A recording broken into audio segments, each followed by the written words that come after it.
So I guess this is probably a natural point to start talking about Kelly. We do have he got one of these too. Sure. He got one of these. We do have a super chat here from Real Time saying Oubre beating those Newbeck and Bodner allegations. Look, here's what I'll say. I try to be honest with you. When I like how Kelly's playing, I say it. I did that for the first month of the season. When I don't, I will say that too. It is nothing. I'm not like anti-Kelly. I just don't necessarily always like the way he plays. Mm-hmm. I felt like today, and especially in the first half, he was playing a lot more like Kelly Oubre the first month of the season. I think we're getting more of that tonight. Off-ball cuts, I think 3 of his first 4 buckets came when he was moving off-ball. And when Kelly is moving, and another one came in transition, when Kelly is moving off-ball and creating and really attacking space like that, rather than trying to go one-on-one, rather than trying to create everything off the dribble for himself, rather than, even from 3, what did he shoot? I think 1 for 5 from 3. I like that version of Kelly Oubre a lot more. I think his defensive effort over these last 2 games has been more locked in. And when you get that, when you get like attacking space with cuts, Kelly Oubre, when you get good defensive Kelly Oubre, I will give him his props. And I will do that. Like I said, I think I did that earlier on in the season. For sure. I will certainly do that now. Absolutely. It comes down to how he plays. And that's been the defining characteristic of Kelly Oubre's career. He's never been untalented. He's frankly played relatively hard. It's the decision-making. It's the shot selection. It's that kind of stuff. When he does that well, I will give him his props. Those cuts earlier to the basket in the first quarter. First of all, he had in the first quarter overall 11 points. Maxey helped him out because it was really Kelly Oubre getting on first. Yeah. He had 11. Maxey had 10, and they shot a combined 7 for 12 in the first quarter, 1 for 5. That one made 3 was Kelly Oubre. I know you and Kyle talk about it all the time, just getting up a good volume of 3s, and his 3-point attempts were good looks. Yeah. So that was good. And he also banged on a couple of those in transition, body to body, just going, right? Oh, we always talk, if you're going to go and go to the basket, he always goes with authority, and he never shies away from the contact. And when he does that, he feels like he has a good chance of finishing at the rim. And he got 2 very, very early where he put them on notice that, hey, former teammates, I know who you are. You know who I am. You know how I am attacking the rim. And he did that with 2 body bangs there against the Charlotte Hornets in that first half. So that was good to see there. And he just played well. Sometimes when you play against your former team, number one anyway, you're always going to try to go a little bit with especially when extra incentive against them. Especially when it's fresh like this. Like when you're just coming from that team. Like, was it a Nick Batum revenge game? No, there's been enough time between those 2. And frankly, they gave him a lot of money, so why would he even be angry? But no, for Kelly, I think there was a little extra motivation for sure. For sure. And he played really well. And again, down the stretch, as I mentioned, I haven't written it there in my notes of what he did. Just that one floater over Miles Bridges there in the fourth quarter in the guts of the game where they really needed him to get a bucket. Lowry had a really good deflection on a pass, leading to Oubre bucket leaking out there after that one that I'm talking about in the middle of the paint over Miles Bridges, who's a very good defender, great leaping ability, great second jump.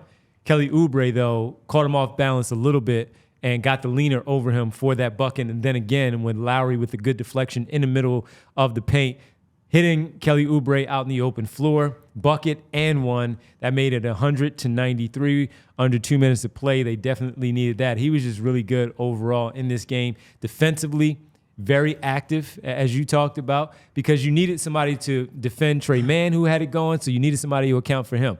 You needed someone to account for, with Miles Bridges. Didn't have a really good game, but towards the end of that game there, that's when he started to do a couple of things, hit a couple of shots there. You needed his activity as a defender. And Maxey, again, could not do it all by himself. So when we talked about it the other day against the Milwaukee Bucks, Sixers in that game, 29 points through 3 quarters for Tyrese Maxey. The game called for someone else to give them some points, to put some points on the board.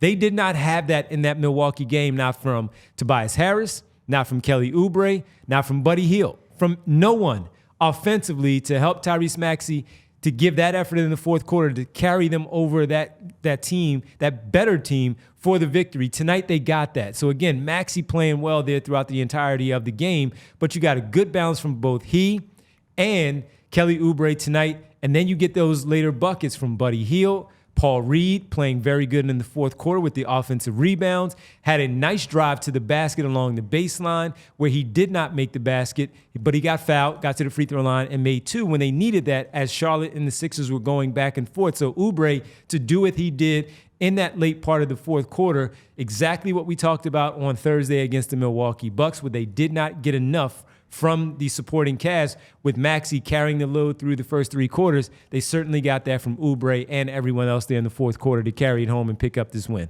Yeah, and also on top of that, like I thought they got really good performances from Campaign. What did Campaign finish with? 10 points and 4 assists, but quite frankly, I thought he probably played better than that. Like I thought some of his passing, especially in the first half, he had that one baseline whip pass to, I think it was Kelly. It was Kelly for another nice dunk. Cut. Yeah, Yep. That was real nice. I thought he gave them a nice jolt. And in a game, when you start running out, they played a good chunk of minutes with, Lowry, Campaign, and Tyrese Maxey on the floor at the same time. You can't do that on a lot of nights because the other team is going to punish you while the Hornets stink on offense. So you have a chance to run that out there for longer. And because of that, I think they got pretty good ball movement. I think a lot of people will give the Sixers credit for the ball movement because Tobias wasn't there.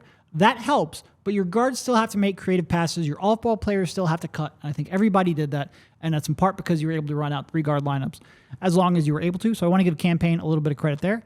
I also want to give Buddy Hield some credit too.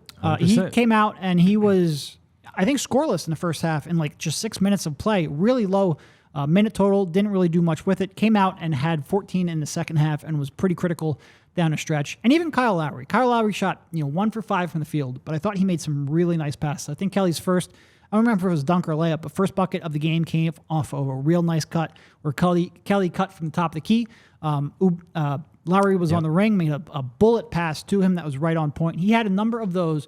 Campaign sort of made the more creative passes. Lowry made the timing passes, the window passes that the Sixers just don't have very many people on his team who even attempt those passes, much less make them. So even though he didn't really shoot all that well, I think his ball movement was real key in this one. There are 3 that will attempt it, and you feel like they're trustworthy. Lowry, Payne, even though his has a little more flair to it sometimes, and certainly Nick Batum, who's just not afraid to make a pass like that. So, yeah, Kyle Lowry, and we keep saying it, and when we talked about stock up, stock down for our stock up, stock down segment presented by Bagels & Co., we talked about Kyle Lowry's play overall of how it may be a little unfair to really critique him playing 30 minutes because he shouldn't be playing 30 minutes. So when you see him tonight, yes, he still played just under 29 minutes, played under control. He had 1 turnover.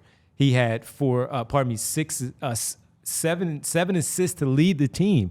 So a 7-1 there in terms of assists to turnovers. That's a really good floor game from your point guard who is not looking for his shot.